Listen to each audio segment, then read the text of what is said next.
Morning, everyone.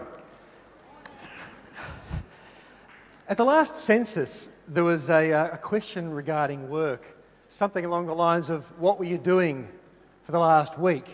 And it was with a very profound and smug sense of satisfaction I wrote, making life-size robot dinosaurs. Whoops-a-daisy. There we go. So this is our team at the Creature Technology Company with the third Stegosaurus that we've made, called very imaginatively Steg 3. This company was formed to design and build the creatures for walking with dinosaurs, the live experience, under the creative direction of Sonny Tilders, who you can see over here on the right, and thanks to the generous support of Jerry Ryan. Now, CTC is now one of the largest animatronics workshops in the world, and we're working on a wide variety of creature projects. Now, in this presentation, I'll try and give you an idea of how this situation came about, why on earth I would choose this path, and also what role design plays in this particular weird niche industry. Also, in an attempt to illustrate designer's difference, I'll have a look at the different approaches to realism in puppetry. People have been trying to recreate dinosaurs with various forms of puppets for nearly a century now, and no one's ever seen a real one, but everyone has an idea of what is real and does it look real. So what is it we have to do as designers of dinosaurs to get the audience to accept it as real? I've been interested in puppets for about as long as I can remember. From my very first clumsy glove puppet effort, I was very excited about the prospect of playing God. Also, for as long as I can remember, I've been interested in dinosaurs. I still have my slightly battered copy of the How and Why Wonder Book of Dinosaurs. The pictures in the book have trenches gouged in around them from the numerous times my brother and I had traced over them through greaseproof paper for various school projects. Now, the images and the text in this are hopelessly dated now. This was released in 1960, but the book is still a sentimental favourite for me. Now, as soon as I discovered that dinosaurs existed, I wanted to see what they really looked like. I wanted to see them move. I wasn't happy just having a still one. My dad had shown us how to make dinosaur models out of plaster and screwed up paper and wire, but that wasn't enough. I wanted to see them move. And that's an impulse that's driven animators for a very long time.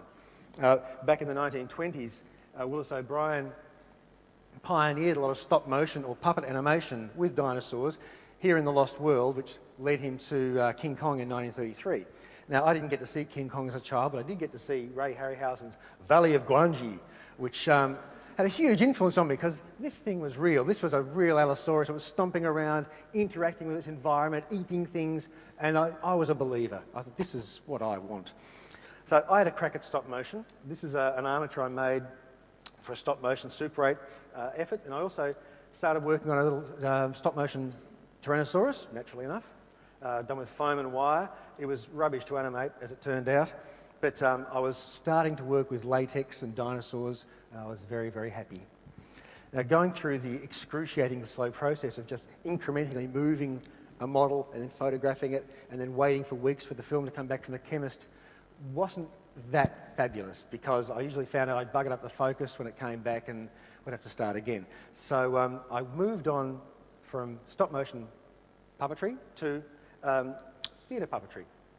And I found myself, after college, at Polyglot Puppet Theatre, where I was employed as a puppeteer and puppet maker, which was a bit of a gift of a job for me, really, because I got to try out a variety of different ideas on myself and others and see whether I actually solved the design problem by trying it out. And a lot of designers don't get that opportunity to actually try their work out on themselves. And you can see me here working on a fairly serious back injury with a poor design, as it turned out. That's me on the rock there, overreaching a bit. Now, this is for a show called Almost a Dinosaur by Jill Morris. And so I thought that visible puppeteers were a bit trendy. This is back in 1987. And so all the puppeteers were visible operating their puppets. This is Allo, the Allosaurus. It's basically a foam construction on a lycra undersuit. And various straps and belts and things held the creature up.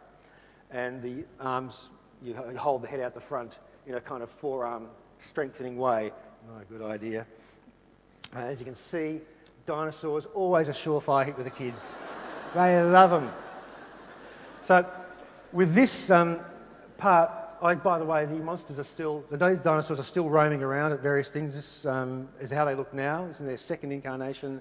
They've been refurbed a number of times. They're still wandering around with polyglot as tooth and claw. You might see them at various festivals. Now, with this part monster suit, part puppet solution, I realised that mixing and matching different techniques was the best way to get a result. I got more options. So when I came to rebuild the Allosaurus a few years later, I thought I'd improve the design by incorporating a kind of Steadicam harness to support the weight of the head, because, you know, obviously I'd give myself a bit of an injury by overreaching, trying to bite small children. So a word of warning here. You may wish to look away if you're offended by bad 80s fashion choices. So, my sincere apologies. Now, note the complete failure of the device to actually support the puppet head. The pivoting parallelogram support, which I'd copied from someone else's copy of a Steadicam, completely fails if you haven't got a proper harness, which I didn't fully understand at the time. This is where a little knowledge can be a dangerous thing for a designer. So it needs a full body harness to support the weight. And if you look closer, you'll see how the spring's going the wrong way. So it wouldn't have actually worked in any case. But the solution turned out to be a performance solution. You hold the head closer to yourself and you're a bit more careful about biting children and you're okay.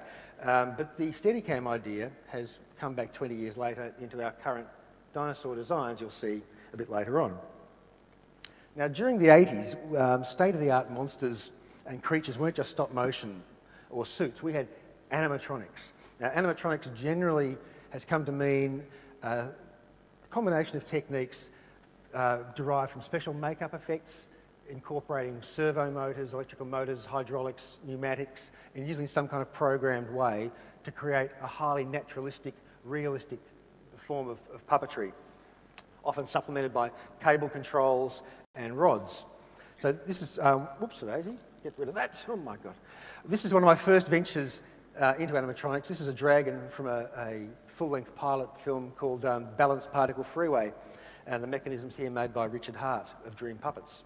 As with most of my stuff, I started with lots of sketches, lots of drawings, and then committing to a maquette, a little 3D model. It's very, very popular with producers generally because producers often struggle with the whole 2D, 3D thing, and a model helps them out. Here's what the dinosaur looked like, sorry, the dragon. Once we dragged up the Yu-Yangs for a shot where you're supposed to spread his wings and fly off.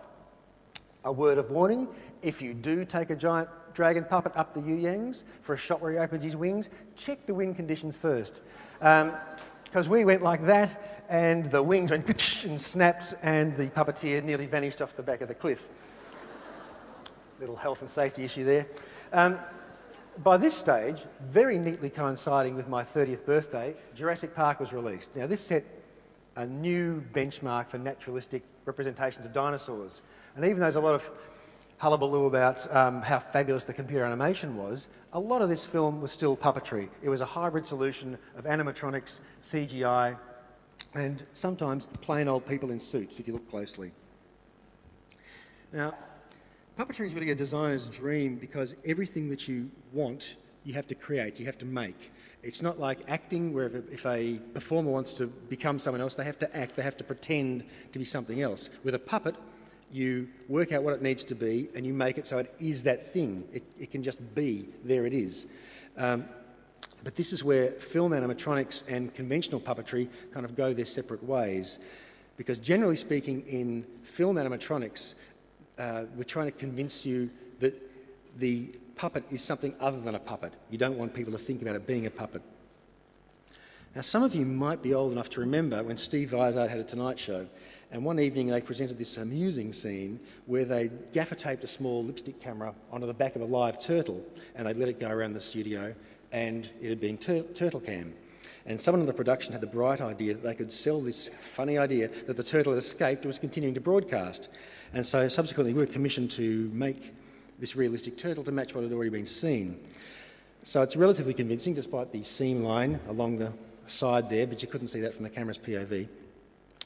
And so they established in the studio that it was a real animal, and then when it appeared to wander off, it was like the illusion that the real animal had left. It wasn't until they took the puppet into a pub, had it have a beer, took it to a brothel, it ended up in a police lockup, that you go, oh, it's not a real thing, it's a puppet. So comedy gold. This wasn't an animatronic puppet in actual construction, but conceptually, it's just a simple glove puppet, just like that. But conceptually, it's in the same camp. It wasn't asking for a suspension of disbelief. It wanted you to believe it was a real thing. It didn't want you to even think about puppetry. It wants you to think it's a real thing. So conventional puppetry doesn't have this as a hurdle. As an example, here's my design for Ken Koala. He looks like a koala, but not in a real naturalistic, literal sense. The fact that he sings crass songs and drinks beer is a bit of a clue that he's not a real koala. So when I push the button, when I perform Ken Koala, I'm standing directly behind him because that's ergonomically the most effective way to operate the puppet. As we know, I've already stuffed my back. So I wear black, including a hood, and that's a standard puppetry convention for don't look at me, no interest, nothing to see here. Like, you're visible, but you're not really very interesting. Look at the puppet. So unlike film and television, theatre and the stage doesn't offer many hiding places. That there's no, well, let's go again, take two, sorry, we'll fix it in post. You get, what you see is what you get. You get one shot of each performance, and that's it. Now, in theatre, that's standard, everyone knows that, but in film animatronics, that's a nightmare, because a one-take wonder in film animatronics is a marvellous thing. It happens so rarely. Now, on Charlotte's Web, that I was one of the puppeteers for, as with other films, involving this director's ultimate nightmare of a combination of children, animals and puppets, numerous takes weren't uncommon, and that wasn't because of Dakota Fanning, she was fantastic, it was more to do with the pig next to her. There was 9 puppet pigs, all pretending to be real pigs at various stages of growth, and there were 2 geese. They were all created by Stan Winston Studios. I was one of 6 puppeteers on the shoot. And the puppets were part of this hybrid solution involving animatronics, computer animation, and some CGI jaw and beak replacement on the live animals. Now, for some of the more complex motion-controlled multi-element scenes involving lots of live animals and puppets, the crew used to run a betting sheet and take bets on how many takes we'd get up to. $5 per, you could guess a number. Our record was well over 150 takes. Whew. I blame the geese, because they were really unfocused. They were hopeless. So in standard animatronics, like with magic, the way you pull the trick off is supposed to be invisible. You're not supposed to see the cables coming out of the pig's bum. You're not supposed to see the rods coming out of the geese's head. It's to reveal the illusion, is to destroy the illusion. And this is where live puppetry is so intriguing for me. That even when we can see the puppeteer's hand at the back, or we can see the strings, or the control rods on the hands on Kermit, you're quite prepared to suspend your disbelief and invest the character with life and believe it's real for all intents and purposes. And perversely, when we don't see the evidence of how it's actually controlled, we waste a lot of time and energy going, how do they do that? And you're looking to see where the thing's held up, and you waste all this time looking for the trick rather than enjoying the performance. Once you can see how it's done, you can forget about it and get on with enjoying what's there. This brings me back to puppet dinosaurs. Our show, Walking with Dinosaurs, the live experience, like that, there we go, does a novel and potentially very unwise thing. It sets animatronics free from the limitations of a two-dimensional screen and sends it out in front of a live audience. For those who missed it, Walking with Dinosaurs was a successful BBC show released in 1997, and the idea was to create a sort of seamless documentary style as if they'd gone out and shot these dinosaurs in the wild. Now, the success of the show prompted some enthusiastic producers to bring the show to an arena setting, commissioning Sonny Tildes to design and build the full-size dinosaurs. And the fact that it hadn't been attempted before may have deterred more timid individuals, but luckily our producers had a sufficiently loose grasp of reality to actually believe it might be possible. And my role in the production is nominally head of sculptural fabrication, but because I've got this long-term obsession with dinosaurs, I was like unofficial dinosaur geek. So my idea was to make sure that what we made matched as best as possible the scientific understanding of what these creatures really were, as well as being a compelling theatrical production. So I'll try quickly to run through 2 examples of our workflow, like that, and how we go about modifying and executing a puppet design that has both scientific and entertainment goals. Here's the framework's Tyrannosaurus Rex as it appeared in the show in 1987. Just as a handy reminder for comparison, that's the T-Rex from my How and Why Wonder Book of Dinosaurs, we've moved forward a bit there. Here's the first maquette that was sculpted, matching the computer model from the show. Now, I hated this thing. I thought it was a rubbish design. It's got this weird tippy-toe stance, the tail's all pointy and weird, he's standing funny, his forearms are pointing the wrong way, the muscles don't make his neck look powerful enough. I didn't like it. So, since 1907, there's been some really fantastic T-Rexes found. This is Tyrannosaurus Sue at the Field Museum in Chicago, the largest T-Rex ever found. And this is Tyrannosaurus Stan, which has the best preserved Tyrannosaurus skull discovered. And funnily enough, these have only been discovered in the last 10 years. So there's all this great new reference material available. So with the blessing of the show's original producer, Tim Haynes, we did a new maquette. Oh, there we go. This one's sculpted by Richard Muick. Now, then we scan the maquette and we create digitally slice it up the model to create all the profiles for the fabricators to put the thing together with. And we found that we can get the best results with inflatable structures. What you see there is big inflatable bits and pieces and muscle bags stretched to their stretched net filled with polystyrene foam beads to give the impression of real flesh and muscle. So this show's been quite successful in the US. It's done over 600 shows to more than 2 million people so far, including a week at... Well, there's the... So it's a full creature there. You can see the sled underneath contains the electronics and the hydraulics and the computer system and so on. So the show's been to Madison Square Garden. It's still touring around the US. We've now built a second set of dinosaurs for the UK and Europe for our next tour. And for the second set, I checked the references again. I didn't think we quite nailed the feet and legs properly. So I sculpted some bone and muscle studies, did some more drawings to see a more aggressive look for it. And so here we are. This is the second generation T-Rex being tested in our workshop. To give you, that's 15 metres long by about 4 metres high at the shoulder, just to give you an idea. It's going very slowly there. It can actually go at a really brisk run that you can struggle to keep up with it. So it's really just dawdling at the moment. It can hammer along. You can see it's got a cool toe folding mechanism now, and it can also breathe vapour. We've put a little sort of spurting thing into it. It's a bit tougher than it was. Oh, hammering along. So now let's have a quick look at these suit characters. Thank you. This is the Utahraptor from the Frameworks show, and here's our first maquette that we did of that. We had to flesh it out a bit to make this suit. Again, I wasn't so happy with the profile. I didn't think it looked aggressive enough, so made a few alterations. I sculpted this maquette with, I think, a more active look, which led to this suit and a more aggressive, snarly-looking head. So here's Harley Durst, who's a fabulous stunt performer, testing the suit in the workshop. And see, as you can see, his legs, but you're not really fussed about that because you're watching a dinosaur. And if you look in the background, that gives you a bit of a clue as to what our next project's going to be.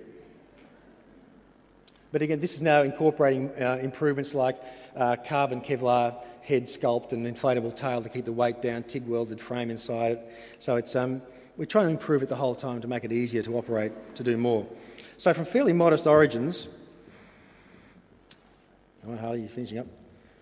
So from these fairly modest origins, we've gone on to create something which doesn't deny its puppet origins, but it offers more of a theatrical reality, hopefully. So at Creature Technology, we've dubbed this Evolving Through Intelligent Design. Okay, then we race through the last little bit here. Here's our little promotional video that we released just after the show finished its Australian tour. Now, most reviewers of the show feel compelled to mention you can see the sleds underneath them, you can see the puppeteer's legs, but they then quickly go on to mention that you sort of soon forget about that and you buy the dinosaurs as real. So even though they're just puppets, you still feel you're watching, hopefully, a real dinosaur.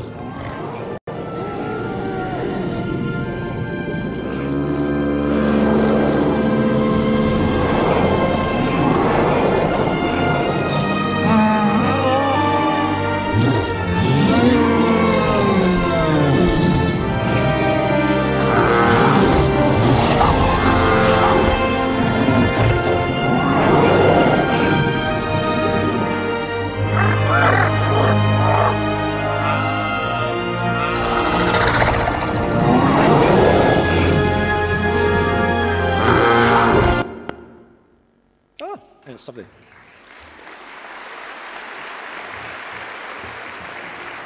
Oh no, there's still a bit left.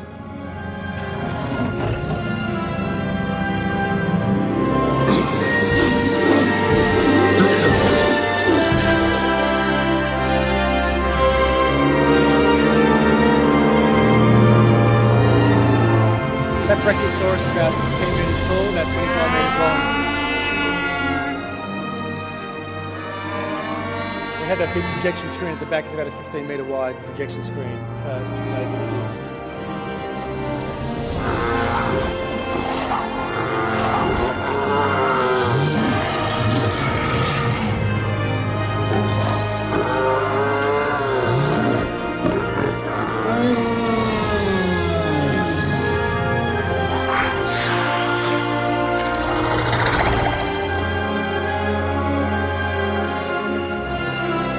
So, there we go. Thank you very much.